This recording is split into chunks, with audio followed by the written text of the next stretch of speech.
Good morning guys, welcome back to my channel. If you're new to my channel, you love cars, DIYs, and anything car related, please consider subscribing and check out my playlist.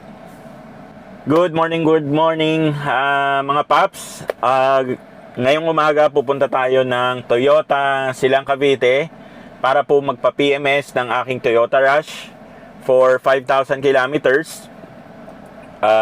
Kasi sayang dahil kumbaga ina-avail ko lang yung free na PMS up to 20,000 kilometers. So kung ano-ano yung inclusions nun, mamaya susubukan nating mag-video dun sa Toyota mismo. Titingnan natin kung i-allow nila tayo na mag-vlog dun. So ayan guys, paalis na tayo ng bahay. Chine-check ko lang kung dala natin yung face shield. Naka-face mask na tayo. Seatbelt, syempre, safety first guys. Then tripod. Let's go. Tingin tayo kung ano sasakyan.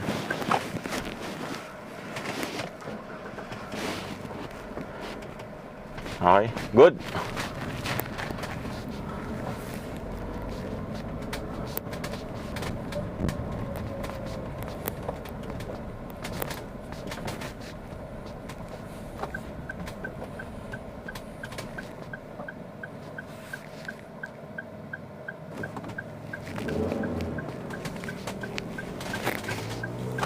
Okay.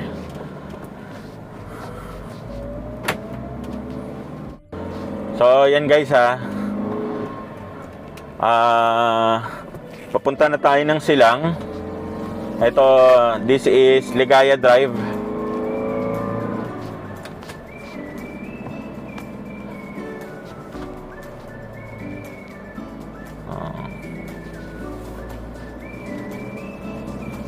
Ang ganda ng panahon ngayon guys. Ang sarap mag-drive. Hopefully, pagdating natin ng Tagaytay, hindi naman ma-traffic.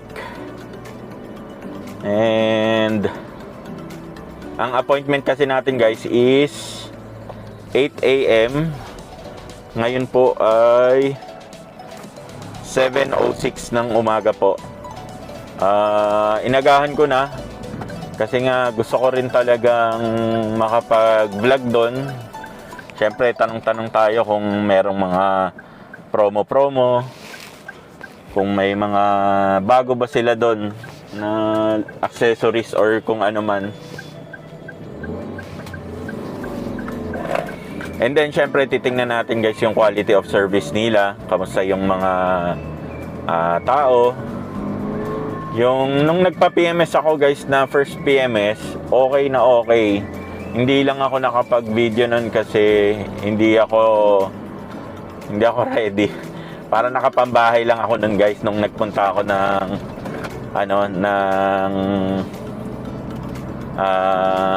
Toyota Silang.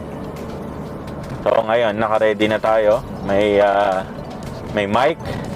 Dala ko na rin yung ating tripod. O tayo doon, makapag-shoot tayo ng siguro montage. Yan. Tapos testing ko rin guys yung cellphone mount na nabili ko sa Lazada. Ito yung long neck mount. Nilagay ko siya sa salamin. So far okay naman. I mean pwede na, 'di ba? And as you guys can see, eto na, nandito na tayo sa Tagaytay mismo. Ayan guys, maluwag pala yung yung screw ng leeg. And siguro malubak na rin kasi, ang lubak ng kalsada, bumagsak yung ating mount. Hindi siya bumagsak guys kumbaga bumaba lang yung yung leeg niya. Ayan. So, titingnan natin kung magho-hold siya, guys. Pagdating natin ng Aguinaldo Highway. So, alam naman natin na napakalubak doon sa daanan na yon.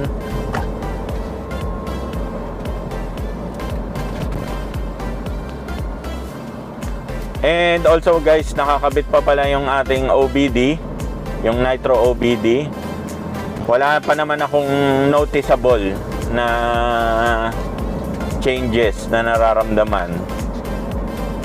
Kumbaga, ganun pa rin. Ang sabi kasi 200 kilometers. So titingnan natin after 200 kilometers kung meron bang mababago. So hopefully, 'di ba, gradual may magbago. Pero tingnan natin. Ako kasi skeptical dahil alam ko wala talaga. So tingnan natin. So dito tayo sa shortcut sa Starbucks guys, SVD Road kung tawagin.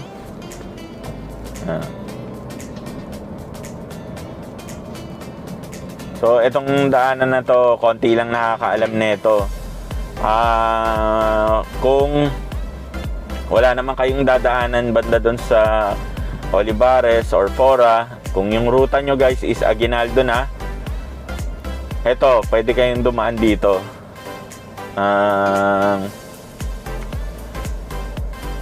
Bibihira yung mag-traffic dito. Tsaka ang tumbok nito is, kung hindi ako nagkakamali, is Rowenas. So ang ano lang dito, ang downside, wag kayong dadaan dito guys pag medyo malakas yung hangin or malakas yung ulan. Hindi advisable na dumaan dito kasi yan, nakita nyo yan sa gilid, may mga nabubuwal na puno dito, saka landslide. Nung nakaraan sarado to kasi may gumuho na lupa na may kasamang puno. So kumbaga nakaharang yung puno tsaka yung lupa sa kalsada.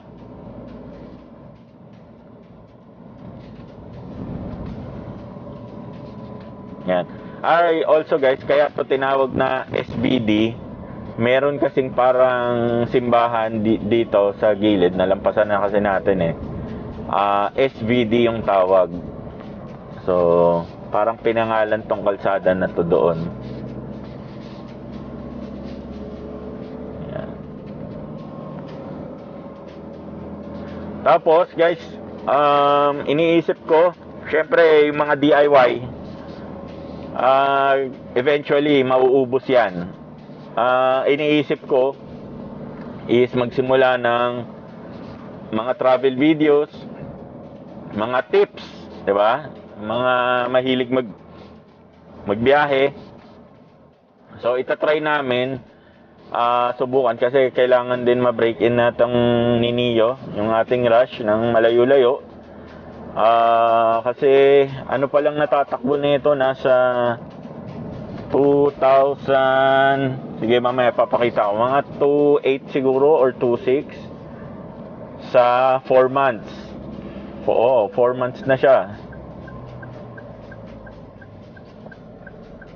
So eto guys, Amiras yung kanto. Pagka kumanan kayo, yan, Aguinaldo Highway na to guys, 'di ba? Ang bilis. Kesa yung pagdumaan kayo ng Olivares, napaka-traffic doon pagka lalo sa Friday or basically weekend, napaka-traffic.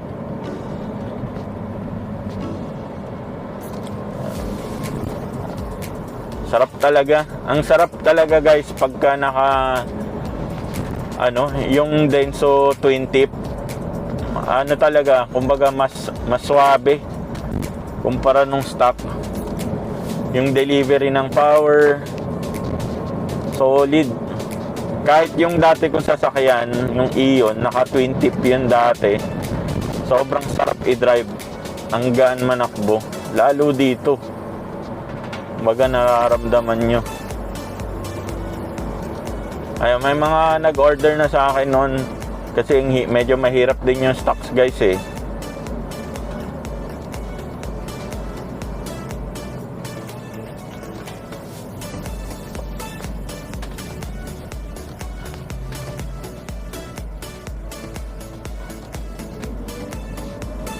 Corolla Love Life.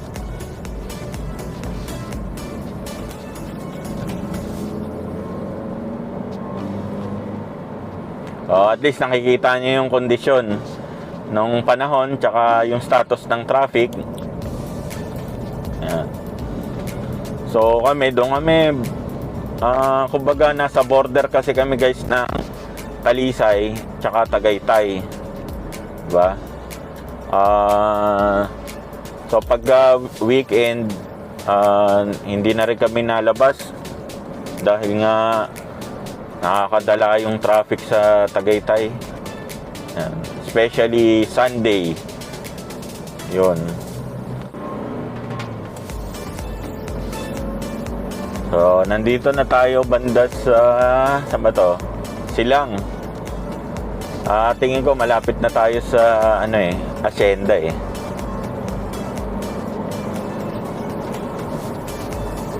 Nung nakaraan, nag-sale dito guys sa Hacienda. Bagsak presyo. Yung parang kabubukas pa lang ulit ng mga ibang tindahan. Sobrang nag-sale yung mga sapatos. Kaya pagdating dun sa Nike, sobrang haba ng pila. Kasi 'di ba hindi naman nakagaya nun na kahit marami kayo sabay-sabay okay lang. Overtake na natin tong truck.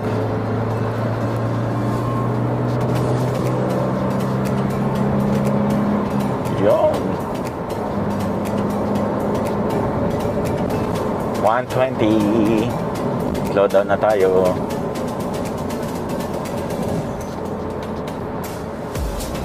Yan, balik tayo sa 80.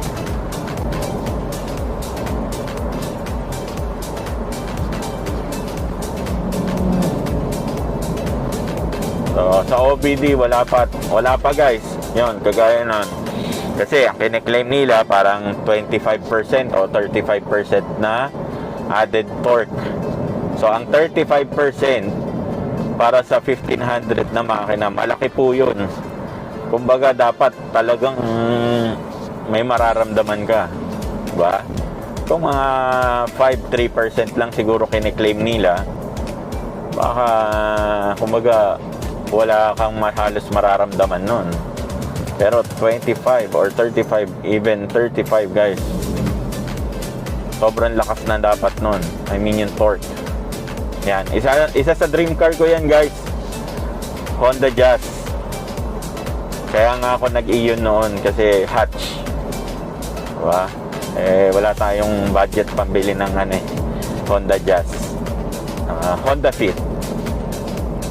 Hindi naman ako pa masyadong familiar dyan yung mga Fit saka Jazz. Basta yung Jazz na ganito, yan, sobrang gandang-ganda ako, diba? Pogi.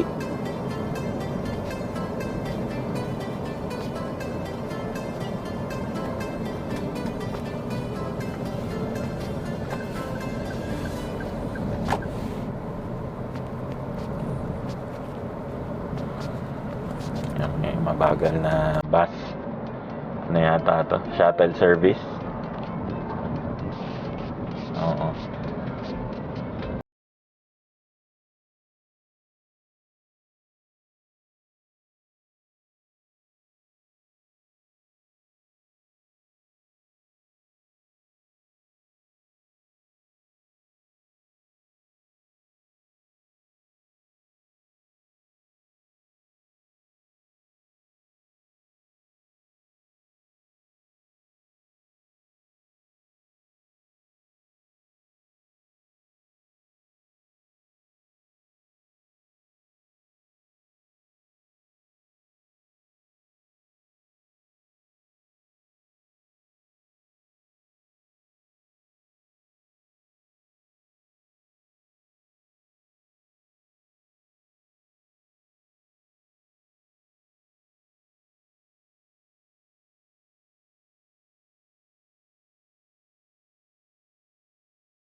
sabi ni Kuya. Tabi daw tayo dito.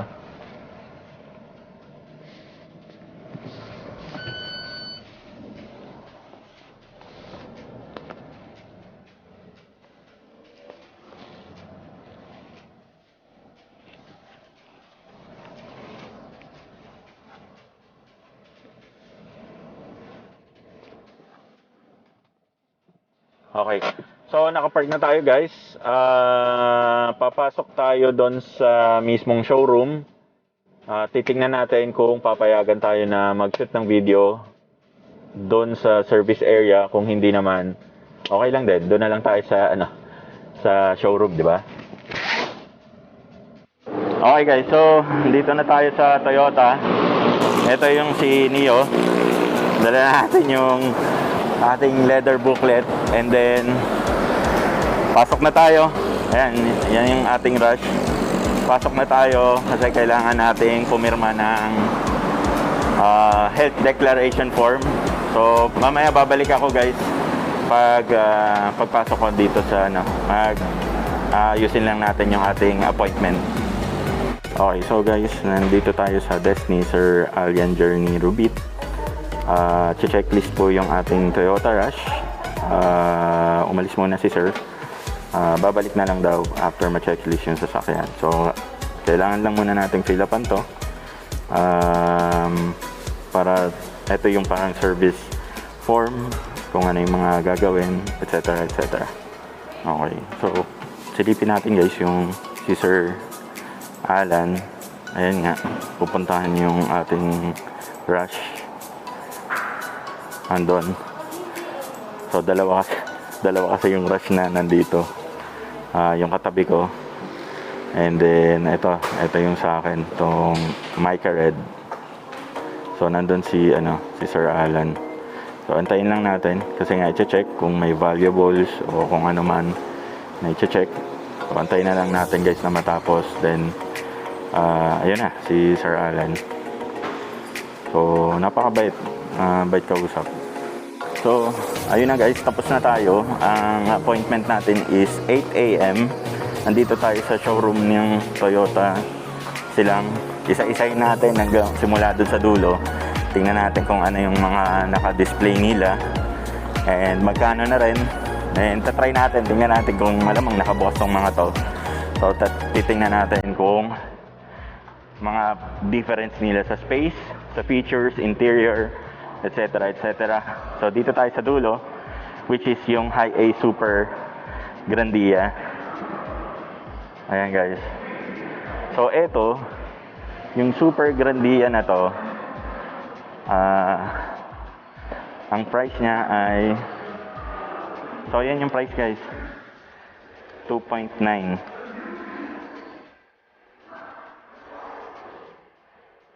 So 6-speed automatic. Displacement is 2.8 malamang. So yung loob niya, ito kasi guys, itong High-Ace sobrang taas, pero yung interior niya guys, parang accent siya ng wood. Tapos ang ganda, meron siyang parang chiller. Ito, may chiller siya. Yung touchscreen niya parang yung head unit ng Rush. Yung center console niya guys is maganda. Eto, hindi naman ako masyadong familiar kasi yung mga gen netong High-Ace. Pero parang ang sarap upuan. Ang sarap upuan ng mga upuan guys. Ano bang tawag dito? Parang captain seat yata yung tawag. So, ang aircon niya sobrang dami hanggang likod.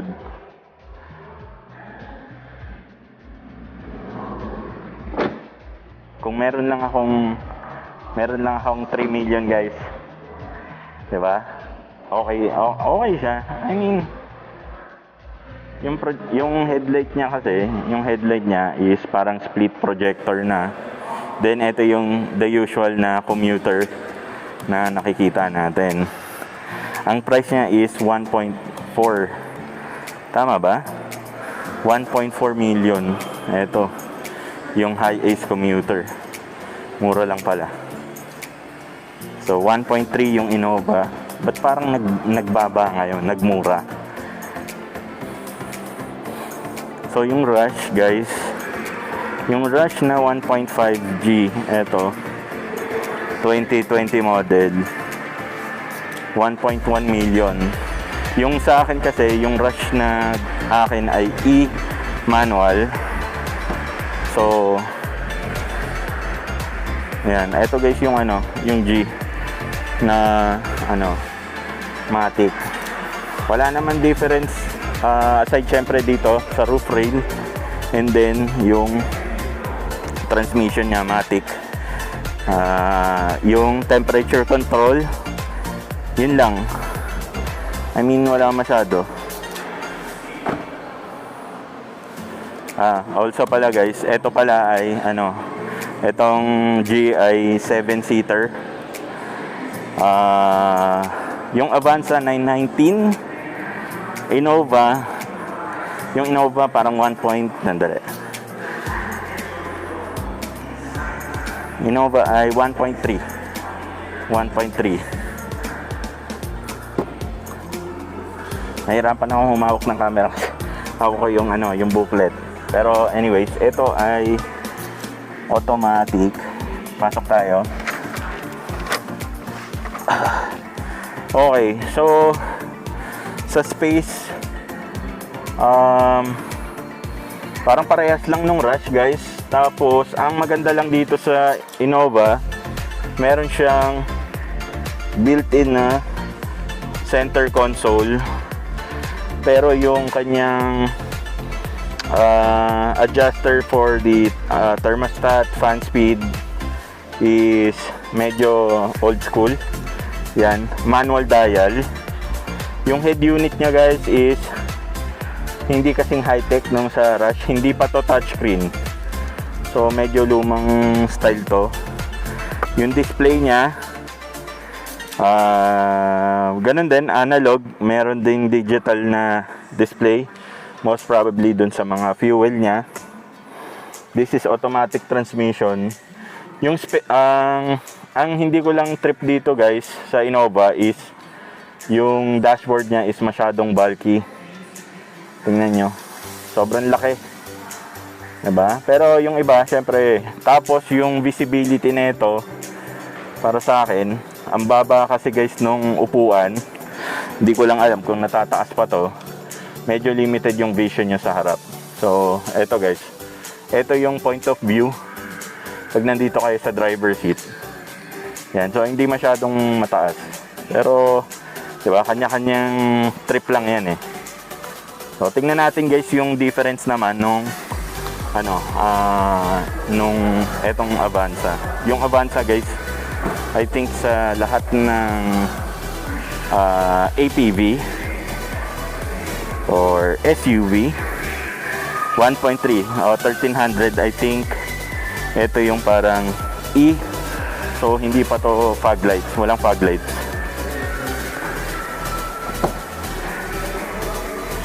So eto guys, maganda to for starter. Yan, yung upuan nito medyo hindi kasing lapad ng Rush. Tapos yung climate control niya parehas ng parehas ng sa akin. Yan, iba lang yung position pero yung itsura niya is the same. Ito is 919, I think. 919. So yung sedan, wag na tayo masyadong mag-focus dyan kasi I'm pretty sure alam nyo rin to. Ang wala silang naka-display ngayon ay Wigo. So yung Corolla Altis is 1.1 million. Ito guys. So ayan itsura nya. Then ito yung Vios 1.3, 697. Siyempre ito yung ating dream SUV, di ba? Fortuner. Pero I think ito guys is 2020 model. Hindi pa split yung projector na ito. Split na rin guys. So yan, it's 1.7. Tapos yung harap niya, eto. So hindi ko alam guys kung eto na ba yung Legender, pero I think hindi eh. Pero eto yung 2020 na Fortuner. So yung headlight niya, projector na, malamang LED na rin to. So eto yung turn signal. Eto guys is wala pa siyang fog lights. So I think dito dapat yung fog lights niyan. Hindi ko lang sure. Pero pogi. Siyempre, tingnan natin yung loob guys, di ba?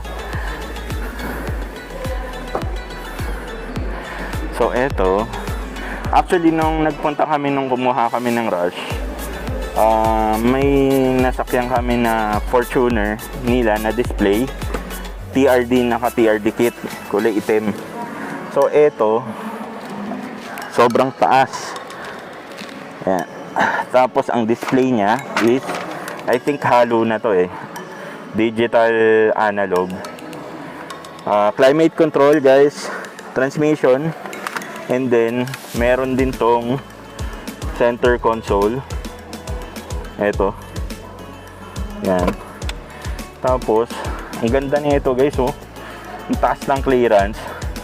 Tsaka yung visibility nito guys is mas okay kumpara sa, para sa akin guys sa height ko na 5'7", mas okay siya kumpara sa Innova.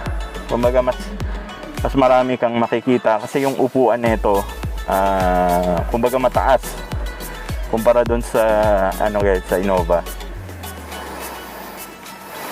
1.8 yata, 1.8 million.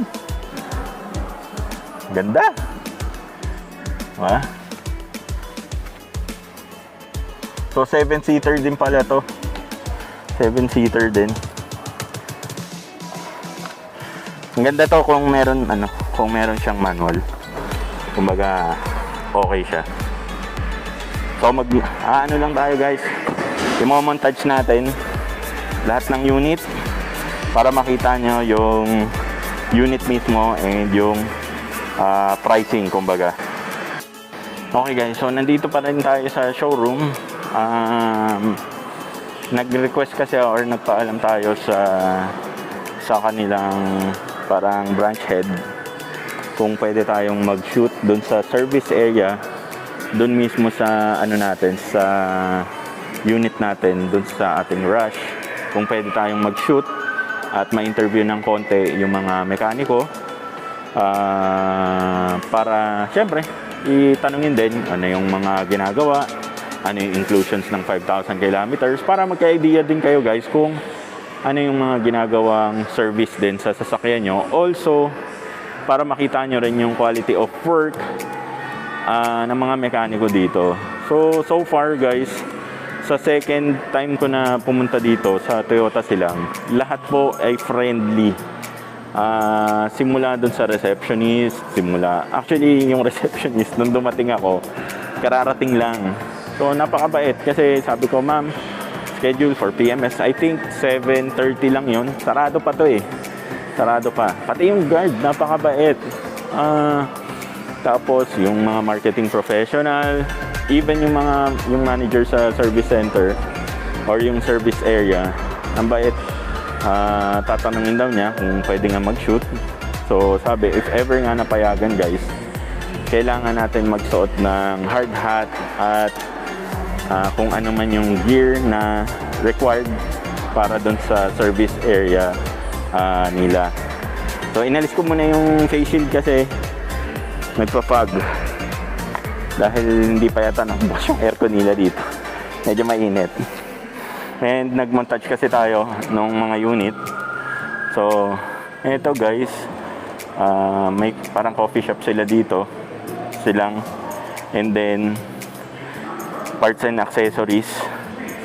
Eto guys, so pag bibili kayo ng parts for your Toyota vehicle, meron na silang kumbaga auto supply, parang ganon. So one stop shop, may mga filters, brakes, tensioner, spark plugs, and a lot more. So malamang yung parts na kung saan meron sila dito is makakabuo ka na ng isang sasakyan.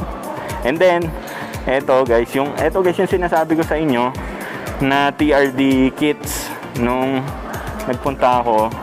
Ito yung I think skid plate to ng Fortuner. Ito. Yan, skid plate, and then yung mag wheel TRD rin.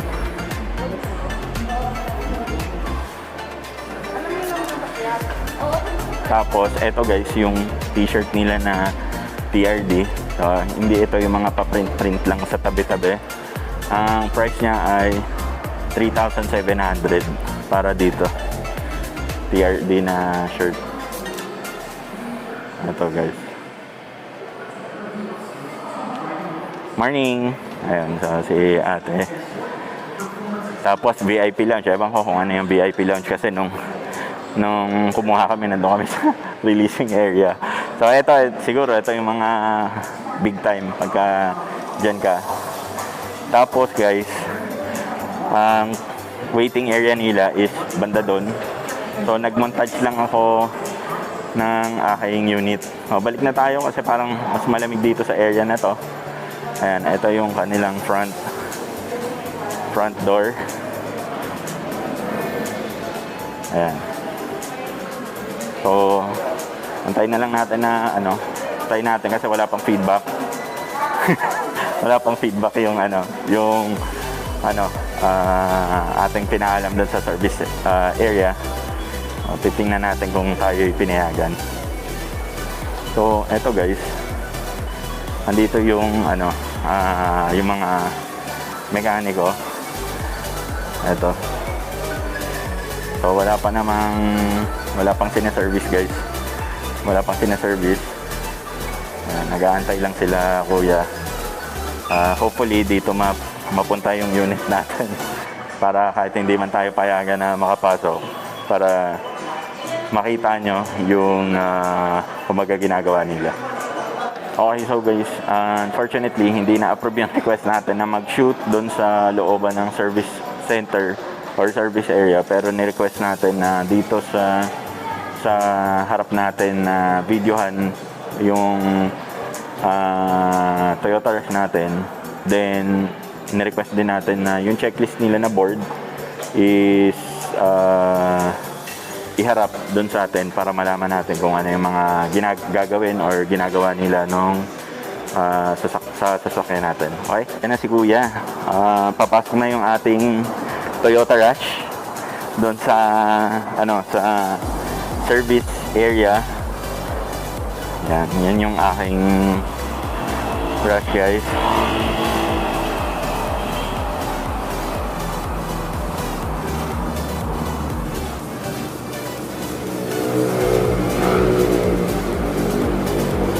So 8 AM, anong oras na ba?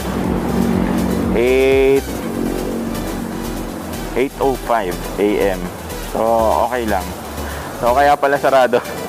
8 AM pa pala nagbubukas lahat guys.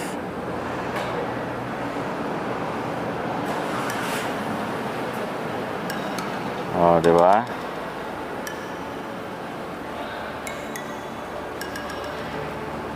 So, ayun, isa pang reason guys kung ba't hindi tayo na-approve mag-shoot dun sa service area.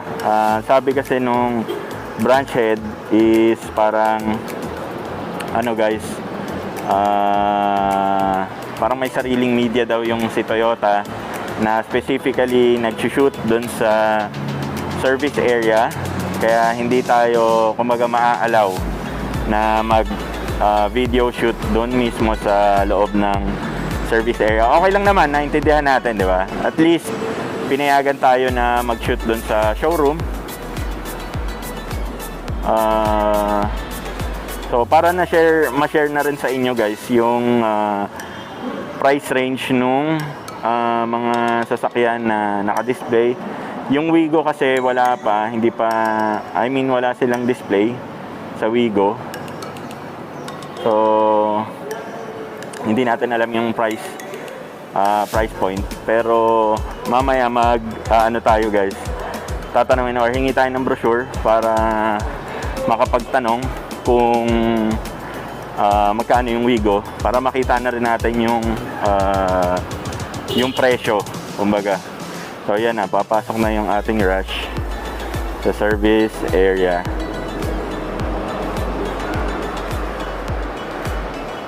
Okay guys, so yan na yung ating Rush. As discussed, dito siya ipapark sa harap natin para nga ma-videohan natin yung kanilang gagawin. So ni-request natin na dito siya iharap.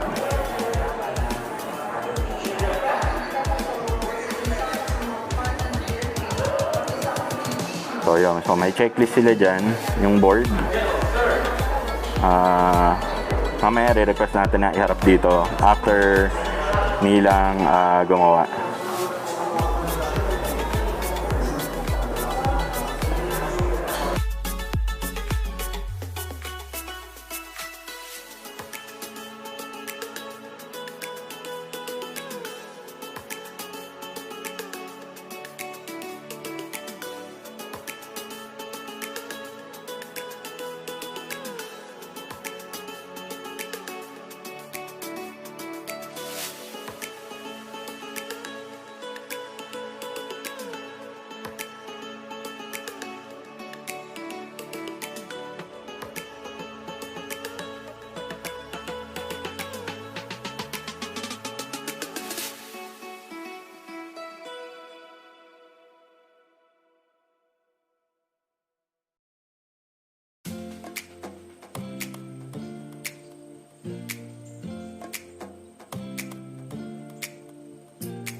So yun guys, tapos na i-PMS yung rush natin.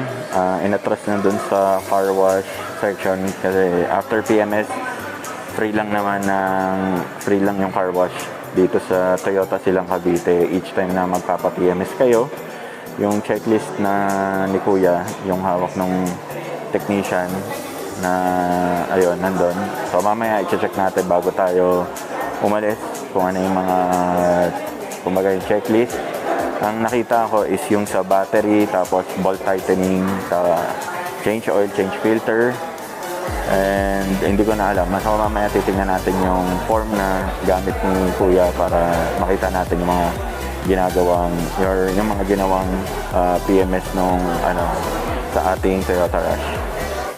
Okay sir, bali sa 5,000 kilometers, so okay na po. So na-check natin yung mga under chassis and then suspension, then nag-change oil din tayo, regular oil ang ginamit natin. Then at the same time yung mga ilaw natin, kinek natin, so wala naman punding bumbilya.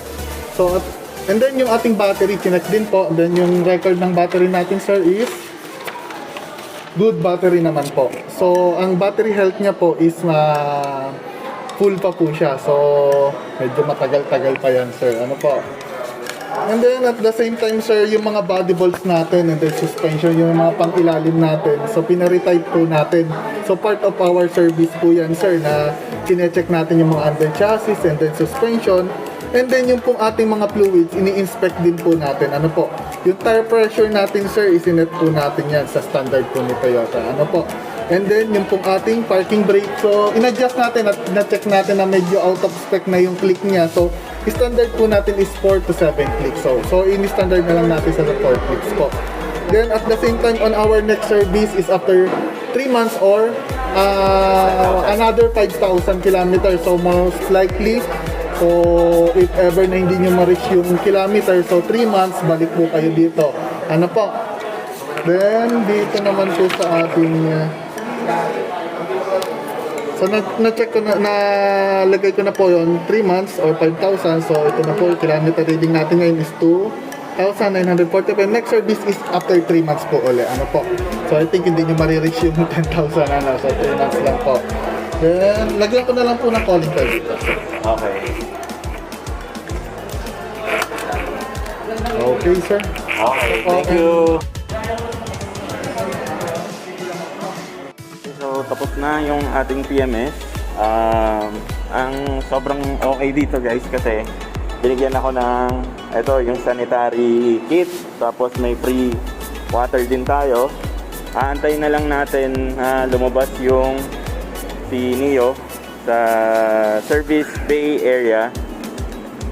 Natuwa naman ako, binigyan tayo ng kit. So, ang laman nito is face mask, parang towel, tapos yung sanitary wipes, and alcohol to or disinfectant most probably. Sobrang saya guys, okay na okay dito. Toyota Silang Cavite, twice na ako nagpunta dito. Sobrang bait ng tao, lahat very accommodating, approachable, and eto nga guys, binigyan tayo ng freebie. Eto sumagot lang ako ng guys, ng survey. So ito na yung ating Sineo. So antayin na muna natin. Okay, so mamaya na natin itatapusin yung vlog natin. Sana nag-enjoy kayo sa video natin today.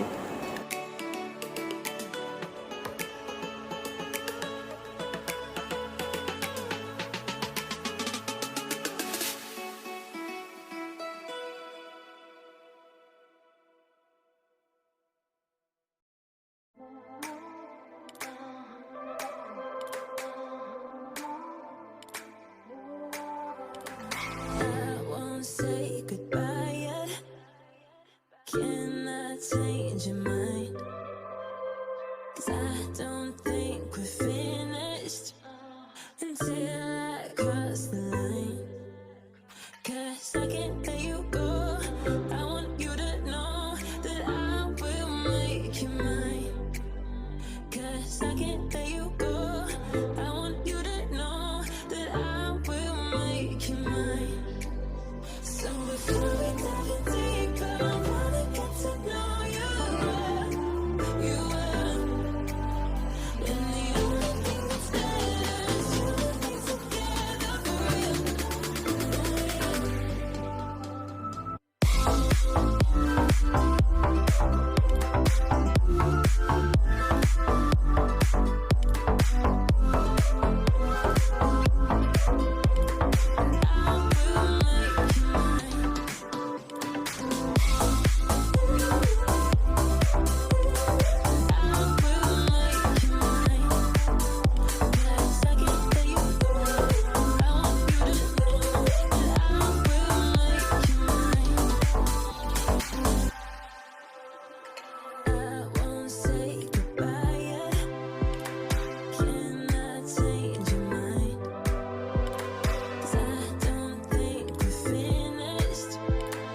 Okay, so kakatapos lang nung ating PMS sa ating rush. Nagpark lang ako saglit kasi nag-set up tayo ng camera. Okay na okay guys. Kumbaga, scale of 1 to 10, nasa 11 to para sa akin. Sobrang ganda ng customer service. Even yung yung after sales, sobrang ganda guys.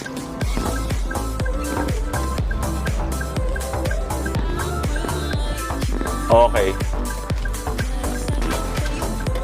Lahat napakabait.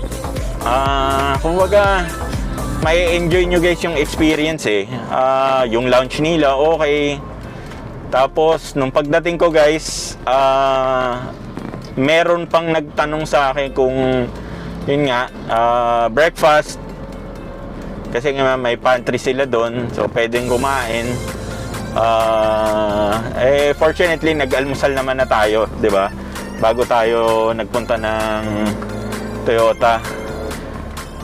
So, nakaka-enjoy.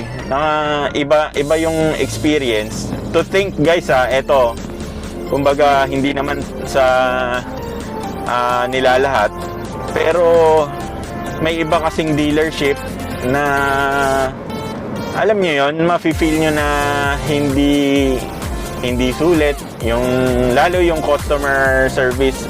Para sa akin kasi yan yung number 1 na hinahanap ko as a consumer.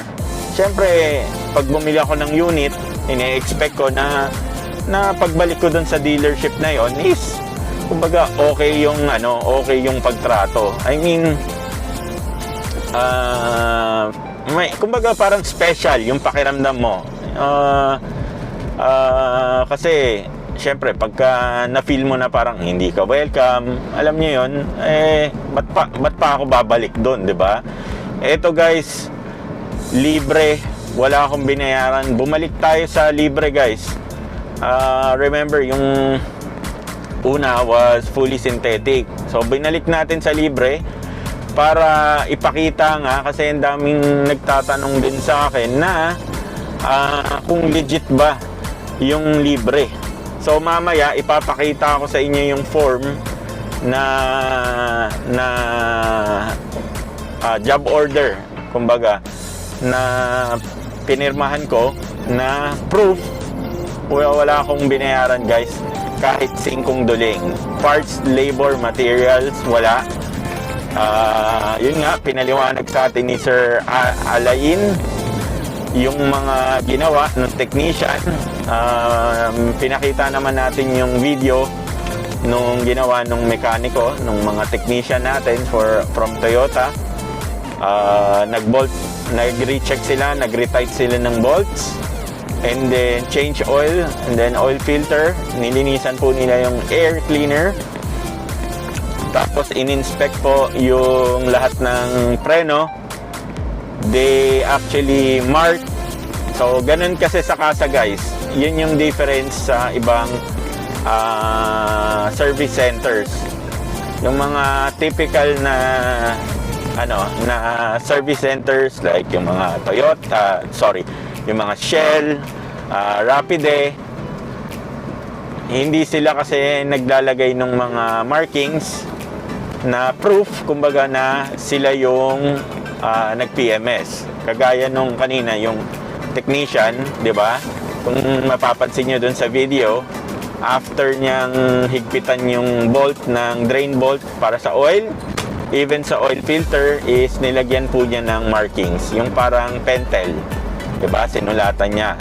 So, yun kasi guys, yun din yung parang way nila na masigurado na yung sasakyan nyo is Toyota lang po ang nagsaservice. Kasi kung hindi nyo alam guys, once na nagpa-oil change kayo sa labas, of course mawawala po yung markings na yon. Automatic po na mabovoid ang inyong warranty. So ano lang yan guys, for your information lang. Once na magpa-oil change kayo, or basically magpa-PMS kayo outside Toyota or outside casa, mapovoid po ang inyong warranty. So, eto guys, nasa Aguinaldo tayo. Pabalik na tayo ng bahay sa Tagaytay. Uwi na tayo. So, Talisay kami, specifically Talisay. Pero dadaan kasi ng Tagaytay guys.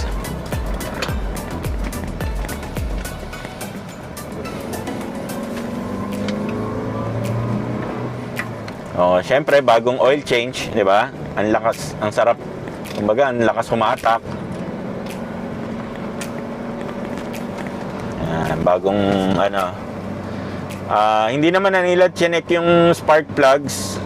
Nakita nyo naman dun sa video natin, hindi na nila chinek. Yung brakes din hindi na rin hindi na nilinis yung brakes. Kahit naman linisin nila, is nalinis ko na rin naman yung mga preno. Pero yung una guys is nilinisan yung preno natin. Kumbaga binaklas lang, then spray ng chemical. And also guys, yung isa pa pala na nag-plus sa akin doon sa Toyota, bukod sa great customer service, yun nga guys, yung mga small things lang, kagaya nung pagbigay ng tubig, pagbigay nun yung parang sanitary kit nila. Ang laking bagay nun para sa customer, di ba? Saan ka makakapulot or saan ka makakakita ng dealership, ng kasa, wala kang binayad kahit 5 duling, pero di ba may mga freebies pa. Water, eto guys, yung kit na to, ang laking bagay nito, especially ngayon, di ba, alam naman natin na may COVID tayo. Yung mask, very useful ito. So thank you guys sa Toyota Silang. And I think pwede na nating tapusin guys yung video dito kasi uuwi na lang din naman tayo. And gloomy yung weather, sana makauwi tayo bago bumuhos yung ulan kasi sayang yung car wash, yung libreng car wash. So ayun lang guys, yung Toyota Silang, for me it's one of the best, if not the best, yung dealership. Ang daming marketing professional doon na pwedeng makatulong sa inyo, pero I would recommend si Ma'am Tricia kasi yun nga, napakadali pong kausap, napakabait. Hindi po niya kami binigo nung nangailangan kami ng unit. Ito nga, si Neo, yung Toyota Rush natin. 3 days, nabigyan kami agad ng feedback. So yung mga interested guys, again, kung interested kayong mag-switch or mag-purchase ulit ng unit ng Toyota, visit nyo lang po yung profile ni Ma'am Tricia. Ilalagay ko po yung link ng page niya sa description section below. Nandun na rin po yung contacts niya. Pwede nyo na lang din banggitin na nakita nyo dito sa vlog natin yung kumbaga referral. Hindi man referral, wala naman din akong kikitain, pero di ba, maganda na rin na makatulong tayo kay kanila Ma'am Tricia. Tsaka matutulungan din kayo nun, definitely. I can vouch for Ma'am Trish, napakabait. Lahat naman sila doon mabait, di ba? So thank you guys sa pagsama sa video natin ito. Sana nag-enjoy kayo, sana marami kayong natutunan, and yun nga, sana nagka-idea kayo sa quality of work, quality of service ng Toyota Silang Cavite. Siyempre, hindi ko naman masasabi yung quality ng work ng ibang dealership kasi hindi pa naman ako nakapagpa-service doon. So, etong Silang Cavite, this is kumbaga 10 out of 10. Nandaling magpa-appointment, 'di ba? Kumbaga, tinext ko lang. Si Ma'am Tricia din pala yung tumulong sa akin na makapag-set ng appointment. Yung una tsaka itong pangalawa, si Ma'am Tricia po yung tumulong, kaya thankful ako dyan kay Ma'am Trish.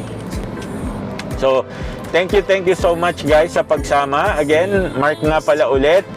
Thank you for the continuous support po We are going 9,600 subscribers na po. And dumadami pa tayo, patuloy na dumadami. So sana wag po kayong magsawa sa pagsuporta.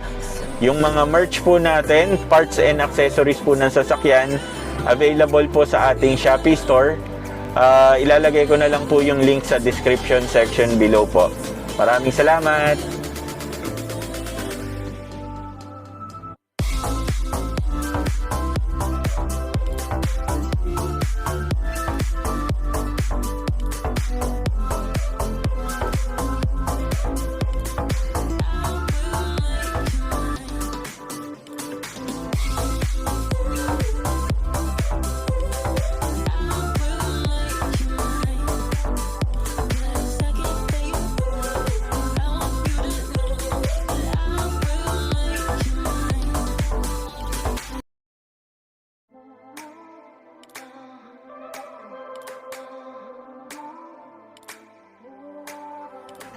I won't say goodbye yet.